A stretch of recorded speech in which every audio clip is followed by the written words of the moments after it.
Véritable scandale qui s'est déroulé le week-end dernier au village Ondja Lokoundje, village situé à l'estuaire du fleuve Lokoundje dans le département de l'Océan.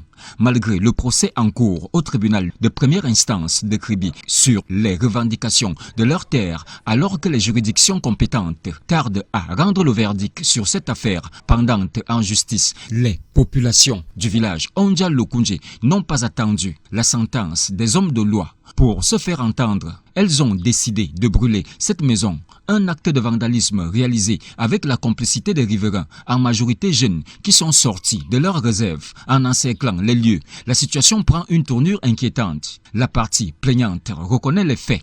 Cette maison qui est en feu a été implantée dans ma pelouse, dans une place où je levais mes bœufs, dans mon enclos. Selon les informations recueillies sur place, une vingtaine de personnes armées de machettes et d'armes blanches, conduits par un certain Zimba, homme physiquement influent dans ce village, ont fait irruption sur les lieux et décidé d'incendier cette maison appartenant à Lucien Célestin Piado, qui selon les villageois n'est pas reconnu comme originaire et propriétaire des terres du village Ondja Lokoundje. Et quelques minutes plus tard, ils ont dit que nous sommes venus te prendre.